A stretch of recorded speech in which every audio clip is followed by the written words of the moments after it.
Hai, halo. Kamu sedang bersama kami di Bergibah Podcast karena perjumpaan itu kunci. Oke, hari ini kami di sini kedatangan teman-teman gibah yang lain dari BMKM UNES, itu Badan Eksekutif Mahasiswa Keluarga Mahasiswa UNES. Itu yang lagi rame dibicarakan karena akun Instagramnya tiba-tiba tidak aktif, terus konten-kontennya raib, diretas lah ya. Halo teman-teman UNES. Halo Mbak. Halo. Ya, ya saya kenalkan dulu ya. Ada Frans Pauline Gultom. Ini Wapres ya. Iya Mbak. Ini Wapres BMKM UNES. Kemudian ada Lutfi Kristianto. Ini Menteri Pengembangan Literasi BMKM UNES. Nah, mereka ini beberapa waktu lalu itu, 2-3 hari lalu itu Instagramnya tiba-tiba hilang setelah memposting kritikan terhadap Wakil Presiden Indonesia Bapak Ma'ruf Amin dan juga Puan Maharani, Bu Ketua DPR RI. Nah, kritiknya itu adalah ya menjuluki Wapres sebagai King of Silence, kemudian Mbak Puan sebagai Queen of Ghosting. Ini ya, kalau teman-teman cermati itu terjadi setelah UI mengkritik Presiden Jokowi sebagai King of Lip Service. Ini kritik-kritik itu menarik bagi saya ya. Aku pribadi tertarik, sangat segar gitu. Ini langsung kena gitu sebenarnya. Nah, tapi ini terlalu menohok mungkin. Kita di sini nggak menggibah soal kronologinya karena itu sudah sangat gampang dicari teman-teman nanti. Tapi yang kita mau obrolkan itu adalah substansi dari kritiknya. Aku bisa mulai dari Lutfi dulu ya, mungkin ya. Kita mulai dari apa sih substansi kritiknya terhadap Wapres Ma'ruf Amin ini. Ini Wapres nggak mau ngomong soal Wapres juga nih, Frans. Biar silang Mbak, biar silang langsung dari Lutfi. Oh, biar silang gitu ya. Aku nanti kritik diri sendiri Mbak. Ya oke. Mungkin Lutfi dulu ya. Aku sih udah nonton sedikit banyak, terus sebenarnya yang paling gampang ditangkap itu adalah ya Wapres itu sebenarnya nggak bekerja sebagai pemain cadangannya presiden gitu, dia bekerja bersama gitu. Nah, mungkin Lutfi bisa menjelaskan poin-poin substansi kritiknya dari BMKM UNES pada Pak Ma'ruf. Monggo Lutfi. Gini sih, jadi kan kalau mahasiswa itu kan ini nih ya, kemarin itu dibilang jarang baca koran, jarang lihat-lihat apa tuh lain gitu. Ini ya itu enggak juga ya. Jadi kan meskipun misal mahasiswa itu nggak bisa ngelihat ya, itu kan jadi ini kan ada pertanyaan, kok sampai nggak ada, itu kenapa gitu loh. Jadi mahasiswa tuh nanya ya, jadi apa memang tidak ada hal yang bisa diberitakan dari Wakil Presiden Mbah Ma'ruf ini, atau memang sebetulnya itu nggak ngapa-ngapain gitu. Ini kami juga baca-baca ya, memang banyak sekali penilaian terhadap Wakil Presiden Ma'ruf Amin ini yang katanya ya kan cuman ya kerja-kerja yang keseharian, hanya koordinasi, hanya kunjungan-kunjungan misalnya, tapi tidak diberikan peran-peran strategis dan juga jarang sekali muncul di publik untuk memberikan tanggapan terhadap ya masalah-masalah yang sebenarnya kalau diinventarisir mungkin ya banyak banget, dan ya intinya kan masalah-masalah yang ini multidimensional lah kalau orang bilang. Dan kami juga melihat bahwa sebenarnya tidak mungkin semua itu tuh dikerjakan dan ditanggapi oleh presiden. Nah, kita juga bandingkan misalnya dengan masa Pak JK dulu ya kan, tuh hampir tiap hari kan di TV misalnya. Pak Budiono juga ya nggak jarang-jarang banget untuk memang benar-benar memberikan tanggapan gitu. Nah, meskipun juga kami melihat sebetulnya kan memang kinerja Wapres itu kan limpahan ya kan, atau instruksi atau inisiatif dari Wakil Presiden itu ya kan, tapi kalau kita lihat cara kerjanya mungkin atau pembagian kerja dari Presiden Jokowi sendiri pun ya nggak banyak porsinya untuk Wakil Presiden Ma'ruf Amin. Justru yang banyak kan menteri segala urusan ya, Lord Luhut itu kami menilai dan melihat juga banyak banget kok yang malah diberikan pada Lord Luhut, padahal ada Wakil Presiden dan undang-undang mengamanatkan untuk ada instruksi untuk Wakil Presiden jika memang Presiden tidak mampu melaksanakan, tapi kenapa kok langsung kepada Lord Luhut gitu kan. Jadi kan artinya memang kalau dilihat dari situ pun ada porsi yang timpang, dan di sisi lain inisiatifnya pun kalau kami melihat ya inisiatif yang hanya untuk berdiam, inisiatif berdiam gitu loh. Jadi kalau kita lihat dari teman-teman mahasiswa lihat ya akhirnya terlihat memang tidak ngapa-ngapain. Jadi agak mewajarkan jika memang media itu ya tidak punya atensi atau perhatian untuk memperhatikan dan memberitakan Wakil Presiden Ma'ruf Amin. Nah, meskipun juga ini ya teman-teman juga menonton misalnya banyaklah misal beliau menanggapi soal perkawinan usia dini, terus juga mainstreaming produk halal misalnya untuk pemenuhan konsumen. Tapi kan dalam pemenuhan konsumen pun misalnya masih ada diksi halal, diksi apa gitu kan, artinya ya kami juga melihat kok ini kesannya kok bukan sebagai wakil presiden, tapi kesannya lebih mirip ya ketua MUI. Meskipun juga kami yang ngerti juga ya beliau latar belakangnya ya dari masyarakat Islam dan tokoh yang cukup berpengaruh di komunitas agama Islam.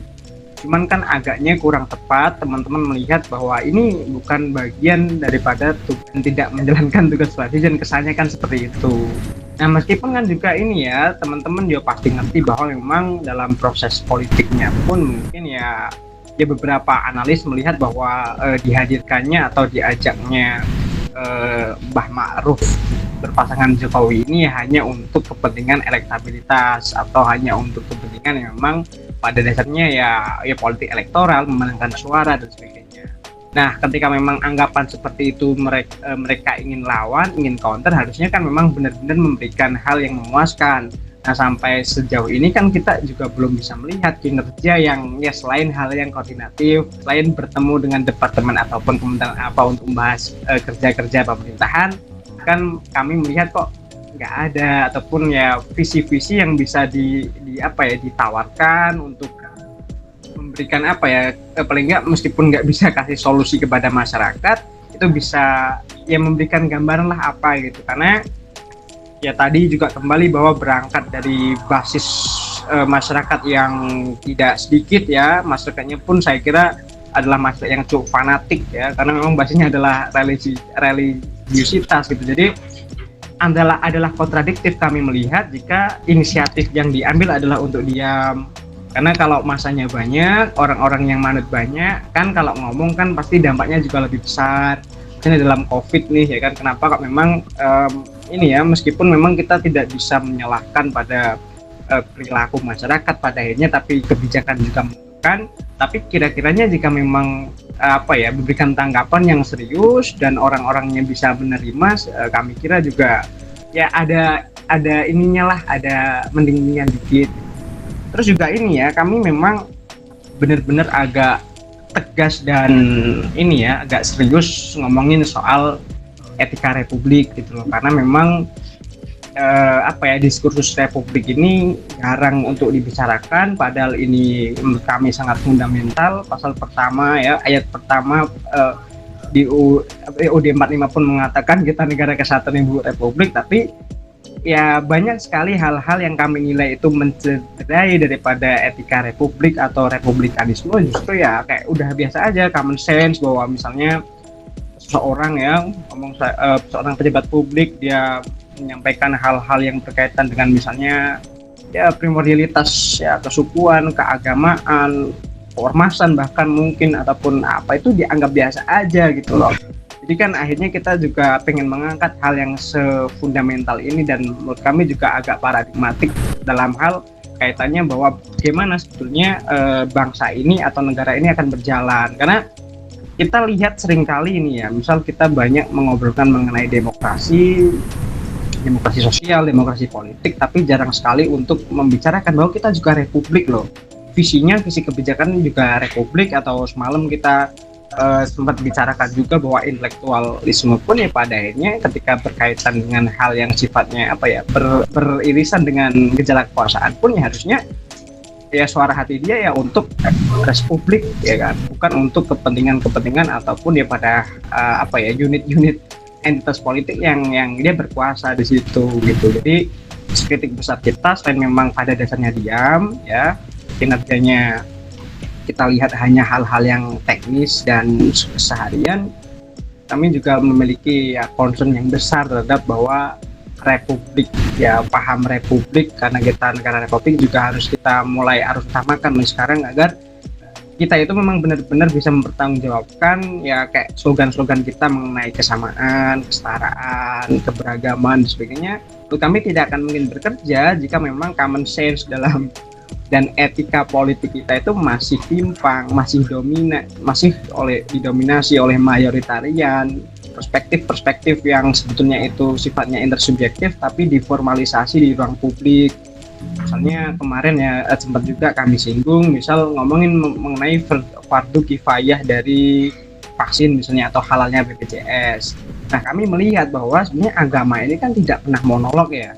Agama ini dia selalu ya memang berisi mengenai keberagaman atas tafsir teks, keberagaman mazhab, keberagaman ya aliran-aliran dan sebagainya, dan akhirnya ketika ada satu hal yang diformalisasi meskipun dia agamanya sama misalnya, tapi kan tafsir teksnya berbeda, tafsir alirannya mungkin juga berbeda, ormasnya juga mungkin bisa saja berbeda dan mazhabnya berbeda, dan ketika disampaikan ruang publik diformalisasi, sedangkan umatnya itu kan juga tidak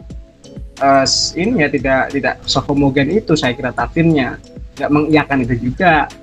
Dari segi itu pun kan itu sudah problematis, ditambah sebenarnya kalau kita ngomong publik ya, etika publik, kalau pembacaan kami itu apalagi kalau kita sering banget mahasiswa ngobrol mengenai ya etika diskursus ataupun hal-hal yang berkaitan dengan ya konsultasi publik ataupun republik sendiri, kan memang maksudnya seperti kita ngomongin hukum ya kan.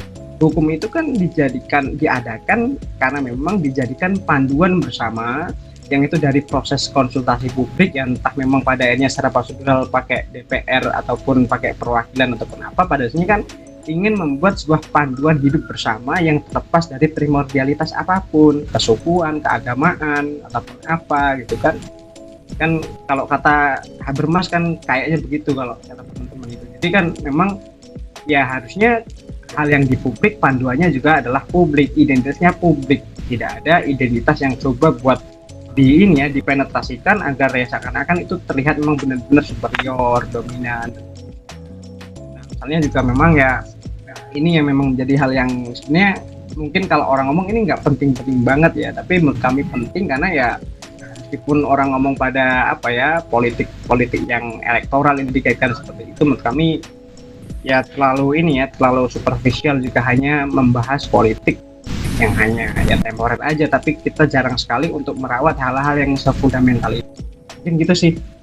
Oke, kalau boleh aku ringkas dari substansi kritik Lutfi yang panjang tadi, Wapres Ma'ruf Amin ini sebagai pejabat publik yang harusnya dia punya stance untuk ngomong soal kepentingan publik, tapi dia nggak pernah ada untuk itu ya. Tipis sekali dia, publikasinya tipis, terus nggak pernah kelihatan.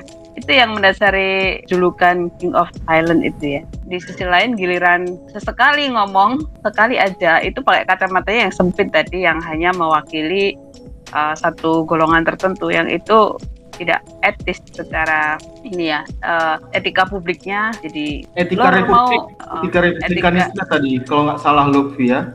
Dipertanyakan itu berarti. Aku pingin punya pertanyaan, bukan pertanyaan mungkin, atau pertanyaan bukan cuma untuk Lutfi, mungkin barangkali Frans untuk kita semua juga. Yeah. Mereka ini kan mulai jadi presiden wapres sejak 2019 ya. Kemudian datanglah COVID ini kan, di mana orang-orang tua rentan kena COVID kan. Iya, dia ada tua ya. Nanti sebenarnya Pak Makhluk bisa aja bikin statement tanpa banyak beredar dengan ketemu orang-orang ini kan. Tapi aku kepikiran jangan-jangan Pak Makhluk itu takut kena COVID atau apa. Hanya bisa diantisipasi kan ya dengan ngasih rilis, jangan banyak keluar gitu. Karena yang pengen didengar orang tuh kan sikap politik atau bagaimana dia berpendapat tentang satu kebijakan atau apa gitu kan ya. Iya, sebenarnya itu kalau mau tampil di media itu gampang itu Pak. Maaf, dia kan wapres ya. Media itu kan paling patokannya ya, apa sih yang jadi newspack gitu. Acuan apa yang bisa naik di berita itu kan pertama ya di samping what itu who-nya itu dia wapres gitu, udah bunyi tuh, rilis aja udah bunyi beritanya. Nggak usah keluar-keluar gitu. alasan soal COVID bisa dicoret ya. Iya, Kak, misalnya Frans gitu ya, dari UNES gitu, dia ngeluarin rilis aja udah bunyi tuh, oh Frans, Wapres gitu udah bunyi sebenarnya beritanya. Apalagi Wapres Makruf. Iya. Iya. Kalau Mbak Puan gimana tuh kritiknya BEM tuh? Mungkin bisa disambung, Frans, ghosting itu apa itu ya? Itu kalau ghosting itu kan kayak tukang ngilang gitu, untuk suka kasih PHP gitu kan, bener nggak? Gimana Frans? Aku sebelum Frans mungkin persiapin ya, aku baca kayak kertas posisi atau apa yang dibikin BEM UNES, judulnya yang untuk The King of Silence, sebuah elaborasi mengenai The King of Silence dari orang kedua sampai etika Republik, yang substansinya tadi yang disampaikan Lutfi. Tapi aku pingin tanya, bagaimana kalian sampai punya kayak apa namanya, kalian teman-teman sebut apa nih, kertas posisi atau apa nih, Bung, yang 7 halaman nih, penjelasan tentang yang tadi dibilang Lutfi kan? Iya, Iya. itu lebih ke ini sih, memang karena kan tanggapan dari publik ya, khususnya dari istana itu kemarin seakan-akan ini nggak berdasar, hanya karena teman-teman itu nggak pernah nonton koran gitu kan. Jadi kami jelaskan maksudnya apa, berangkat dari mana, jadi begitu sih. Oke, berarti Penjelasan aja, ya, elaborasi. penjelasan dan menunjukkan bahwa memang apa yang gelar yang disematkan pada Wapres itu bukan cuma satu posting di Instagram atau satu poster, tapi ada rasionalisasinya, begitu kan ininya kan, logikanya. Ya. Dan itu sudah beredar di dunia maya ya, kayak kertas posisi itu. Yang 7 halaman yang khusus soal Wapres, kan ada 2, soal Wapres dan soal Puan kan. Yang penjelasannya tuh udah beredar ya. Aku dapatnya dari Frans sih kemarin itu kayaknya. Kalau beredar belum beredar, belum beredar secara resmi sih. Cuma kita udah sampaikan di preskon. Nah rencana memang kalau nggak hari ini besok sih bang. Karena kan kita kemarin kita kan nggak tahu juga, tiba-tiba hari kemarin itu sekitar jam berapa ya, jam 1 atau jam 2 gitu, itu akhirnya bisa pulih gitu, dipulihkan lagi Instagram kita. Nah, baru kita tadinya kan memang RTL-nya itu setelah kita naikkan postingan political troll itu kan ada lanjutan gitu, termasuk juga dari penyampaian rasionalisasi tersebut gitu. Cuma kan memang karena langsung dia diretas, hilang, akhirnya RTL-nya kan berubah gitu. Nah memang rencananya kalau nggak hari ini ya besok gitu kita naikkan terkait dengan rasionalisasi itu sih bang. Oke, ya. RTL itu apa ya Frans? Rencana tindak lanjut Pak. Oke. Tapi udah balik ya, utuh itu Instagramnya. Utuh. Utuh, Aman semua kok, sampai rezim BEM KM sebelumnya juga masih ada kok. Oke, mungkin Frans langsung. Ya, Frans mungkin yang Puan itu gimana tuh ininya? Oh ya, oke. Jadi ini kan aku lihat juga kita biar lebih santai aja bang ya. Sebenarnya ada banyak sekali data ya dan fakta, dan juga ada teori yang dibuat di rasionalisasi gitu. Cuma mungkin aku akan sampaikan dengan lebih sederhana aja supaya biar nggak terkesan teoritis lah gitu. Tapi kan karena gini sebenarnya sih, kita kenapa buat rasionalisasi, karena memang beberapa statement di media yang kemudian akhirnya seakan-akan memojokkan juga dan menjengkali teman-teman mahasiswa gitu. Termasuk ada statement yang menyampaikan bahwa logika dari BEM KM UNES itu dangkal, kemudian mereka membuat sebuah julukan, meme dan lain sebagainya itu tanpa sebuah kajian substansi dan lain sebagainya gitu. Nah ini yang kemudian kami lihat sebagai pola-pola yang terus dimunculkan gitu, bahkan di lingkup kampus ya. Jadi kalau di kampus kita itu sekarang udah modelnya itu udah kembali ke feodalisme lagi gitu. Nah, feodalisme yang menganggap bahwa ya itu pahamnya ya paham bahwa ketika kita mengkritik itu atau menyampaikan pesan itu ya selalu dibatasi oleh struktur, kemudian dibatasi oleh strata pendidikan gitu, bahkan dianggap bahwa kita ini ya nggak paham apa-apa gitu. Padahal kondisi hari ini kan sebaliknya gitu, justru mahasiswa yang terkadang pemikirannya masih idealis yang akhirnya banyak kemudian fakta yang akhirnya dimunculkan gitu dibandingkan dengan bicara soal retorika-retorika di publik gitu. Nah, hal itulah yang kemudian munculkan kami dan menganggap bahwa jelas bahwa guru itu bukannya dewa dan mahasiswa itu bukan kemudian menjadi kerbau gitu. Adanya kritik di ruang-ruang akademik itu menjadi sebuah kewajaran gitu. Bahkan kemarin itu saya disampaikan dari Pak Herlambang juga ya, yang di Facebooknya juga menyampaikan bahwa di Belanda itu ada mahasiswa yang nantang debat dekannya gitu di Utrecht kalau nggak salah, universitas di Belanda, dan itu hal yang wajar gitu, dan mereka buat forum malahan di keseluruhannya gitu untuk mahasiswa menonton gitu. Tapi kan pola-pola yang dilakukan di Indonesia hari ini tidak seperti itu gitu. Itu pertama yang ingin saya sampaikan gitu. Yang kedua terkait dengan substansi, jelas bahwa ada sebuah kelalaian yang kami anggap bahwa ini merupakan tanggung jawab daripada DPR itu sendiri gitu. Jadi setelah lip service itu naik ya, setelah BEM UI itu naik, kita melihat bahwa serangannya itu bertubi-tubi gitu ke pemerintah gitu.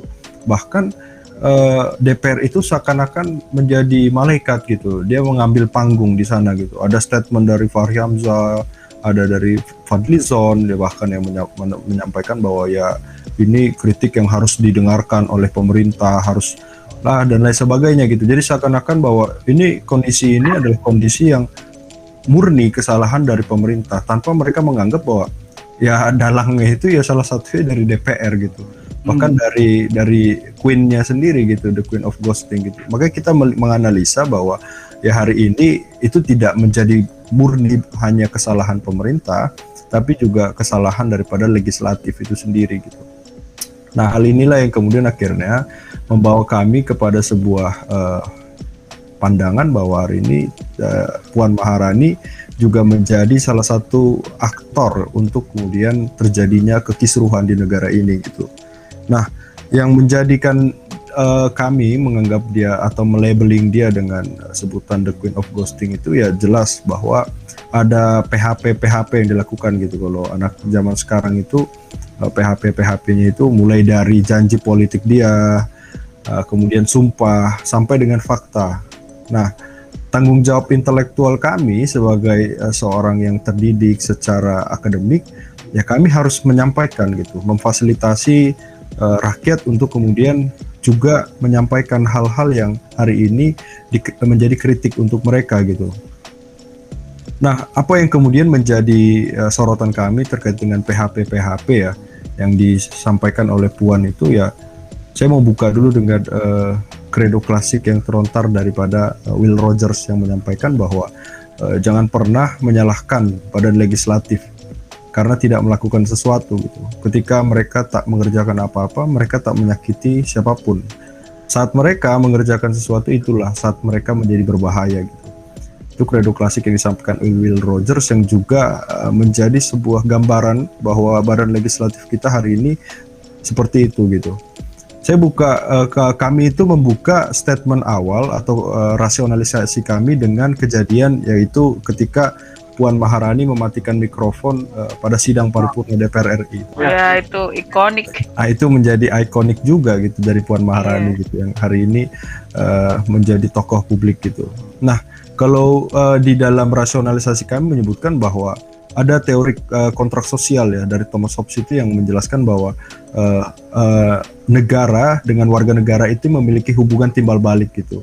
Jadi ketika warga negara memberikan atau menjalankan kewajibannya, maka sudah selayaknya negara harus menjamin hak-haknya gitu. Tapi pada hari ini itu tidak dilakukan gitu. Jadi banyak sekali hal-hal yang kemudian rakyat minta atau rakyat inginkan, namun pada faktanya justru hal lain yang kemudian dilakukan oleh DPR itu sendiri gitu. Misalnya saja saya langsung ambil contoh kasus saja. Jadi contohnya saja tadi ya, pertama ya pematian mikrofon ya, sebagai bentuk pembungkaman juga gitu. Nah, di tengah COVID-19 ini ya menurut kami itu DPR harusnya fokus gitu, fokus untuk kemudian membuat kebijakan, melakukan pengawasan kepada pemerintah, bahkan juga membantu pemerintah untuk kemudian menyelesaikan pandemi COVID, menyelesaikan permasalahan COVID-19 gitu. Bukan malah membahas ataupun membuat regulasi-regulasi yang akhirnya justru kontroversial gitu. Nah, hal ini kan yang kemudian dilakukan gitu ketika parlemen-parlemen dunia melakukan sebuah kerja keras memfokuskan kinerjanya ke dalam penyelesaian masalah COVID. Di Indonesia justru malah yang dibahas penyelesaian produk-produk yang justru bermasalah gitu. Contohnya saja di Undang-Undang RUU Minerba misalnya. Nah, RUU Minerba itu yang kontroversial itu sebenarnya demi menghindari penolakan publik setelah pembahasannya sempat ditunda ya 2019 lalu gitu September. Namun secara formil juga bahwa RUU Minerba ini malpraktik gitu, bisa dibilang malpraktik karena ya secara formil, secara material itu sudah cacat gitu. Secara formil misalnya dia sudah bertabrakan gitu, bertabrakan dengan Undang-Undang 12 2011, junto Undang-Undang 15 2019 tentang pembentukan peraturan perundang-undangan gitu. Nah itu yang kemudian salah satu hal yang kemudian akhirnya kontroversial gitu. Bahkan di pasal 165-nya Undang-Undang Minerba itu disebutkan bahwa dia menghapuskan gitu sanksi pidana bagi pengeksplor tambang gitu. Itu satu dari sekian banyak undang-undang yang kemudian bermasalah. Masih ada undang-undang RUU PKS yang sampai hari ini belum disahkan, justru dengan kondisi yang justru sangat dibutuhkan namun justru tidak disahkan, malah repot-repot ngerevisi undang-undang MK gitu. Nah, undang-undang MK ini yang kemudian lucu gitu. Undang-undang MK di mana dilakukan secara tertutup.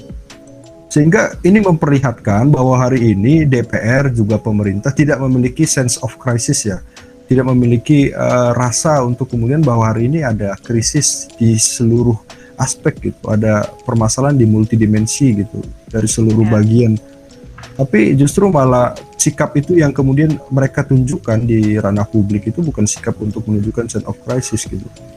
Bahkan di perubahan revisi undang-undang MK itu ya jelas bahwa tidak ada syarat carry over gitu atau ketergesahan gitu untuk kemudian merubah suatu peraturan perundang-undangan gitu. Namun justru malah ada banyak sekali yang kemudian akhirnya dirubah, bahkan di naskah akademiknya itu yang cenderung formalistik gitu. Kita bisa misalnya DPR bilang bahwa hari ini setiap kajian yang dilakukan oleh mahasiswa, bahkan aksi demonstrasi dan juga bentuk kritik yang dilakukan mahasiswa itu tidak punya naskah akademik, bahkan tidak punya kajian yang secara komprehensif, tapi justru kita mempertanyakan balik gitu. Pernah nggak pemerintah, DPR itu memiliki sebuah parameter gitu, punya kajian yang jelas gitu untuk kemudian melakukan penanganan COVID, bahkan merubah suatu peraturan perundang-undang gitu. Jadi ini yang kemudian DPR dan DPR ini sedang membangun sebuah logical fallacy ya gitu ya di dalam setiap statement yang kemudian hari ini mereka sampaikan gitu. Jadi yaitu ketika mahasiswa, kenapa harus mahasiswa dan masyarakat yang selalu dituntut untuk bicara sesuai dengan data, padahal mereka juga serampangan gitu dalam menentukan peraturan perundang-undangan gitu. Kemudian pengesahan RUU Cipta Kerja yang mana ya secara legislasi ini adalah kebutuhan oligarki gitu, sangat jelas kebutuhan oligarki karena ya jelas bahwa sistem omnibus law itu memang sudah dikenal ya di dalam undang-undang pemilu ya, tapi memang belum semua atau bahkan masyarakat itu paham gitu apa itu omnibus law gitu, dan memang yang banyak menggunakan adalah negara-negara dengan common law ya, dengan Anglo-Saxon gitu yang sistemnya nggak seperti Indonesia gitu. Dan inilah yang kemudian menunjukkan bahwa ada carut marut gitu, bahkan ada revisi undang-undang ya yang kemudian disatukan di dalam undang-undang Cipta Kerja juga, salah satunya itu yang sebenarnya sudah pernah direvisi tapi dimasukkan lagi gitu di dalam RUU Cipta Kerja, seperti misalnya undang-undang sistem budidaya pertanian berkelanjutan, kemudian undang-undang sumber daya air yang itu juga direvisi lagi di dalam undang-undang Cipta Kerja gitu. Bahkan ya proses penyusunannya itu jauh dari kata yang yang sesuai gitu dengan aturan gitu. Makanya kan ada pandangan ya, ada statement dari Ralph Dahrendorf itu yang menyebutkan bahwa ya hukum itu dikuasai oleh mereka yang memegang dan memiliki kuasa gitu. Sehingga struktur sosial itu terkonfigurasi dalam relasi kekuasaan gitu. Hal ini yang menjadi fakta gitu. Bahkan kalau kita bilang bahwa fungsi dari DPR salah satunya adalah fungsi pengawasan yang seharusnya mereka lakukan di dalam sistem pemerintahan yang kita kenal di negara ini ya, trias politika ya, di mana DPR juga berhak untuk melakukan check and balances dengan pemerintahan. Ini tidak dilakukan gitu. Sistem budgeternya seperti apa gitu, sampai Mensos Juliari Batubara yang terkenal di Jawa Tengah ya mungkin ya, yang sampai spanduknya itu kan Videotronnya itu segede apa itu di Paragon. Iya. Nah, itu bisa korupsi, artinya kan ada proses-proses yang kemudian mereka tidak lakukan gitu, dan mereka malah sibuk untuk memperdebatkan aturan yang ya kita ini bukan negara yang formalistik banget gitu ya. Ya bahkan sekalipun kita menganut sebuah sistem hukum murni dari Hans Kelsen ya tidak begitu juga dalam hal pengimplementasiannya gitu. Artinya ada kultur budaya yang seharusnya diserap untuk dijadikan hukum juga gitu. Bahkan hukum itu ya produk politik gitu. Jadi ya kalau mau bicaranya legal formal terus ya akhirnya ya kita kembali ke zamannya Hammurabi mungkin bisa gitu. Jadi sistem hukum kita ya bisa jadi gigi diganti gigi gitu, telinga diganti telinga gitu. Akhirnya kan semua orang akan mati gitu kan. Kalau kita mau legal formal terus gitu, ada kesalahan di hukum. Ini kemarin berita tukang bakso ketika jualan di PPKM darurat itu didenda 5 juta gitu. Tukang batagor disiramin di pinggir jalan gitu. Ini akhirnya mereka hanya mencari kebenaran secara kepastian hukum gitu. Padahal Gustav Rathbun itu jelas gitu menyebutkan bahwa identitas hukum itu bukan hanya kepastian gitu, tapi ada kemanfaatan dan keadilan gitu. Tapi yang sering dilakukan oleh pemerintah bahkan DPR kita ini ya yang dikejar itu kepastian hukumnya gitu, bukan kepada keadilan. Malah fakta yang selanjutnya yang kami temukan bahwa 55% dari jumlah anggota DPR itu adalah pengusaha gitu. Yang mana 15% itu di sektor migas, kemudian juga ada yang di sektor manufaktur, teknologi industri gitu. Yang kemudian akhirnya menunjukkan bahwa janji-janji kampanye daripada Puan untuk kemudian berpihak kepada masyarakat, mementingkan kepentingan publik, ini kemudian dipertanyakan gitu. Nah ini yang kami sebut ghosting gitu. Ketika di awal sudah dijanjikan, tapi akhirnya ditinggalkan gitu. Malah dia berkencan dengan taipan-taipan daripada Cina dan lain sebagainya gitu. Dan yang terakhir janji melulu.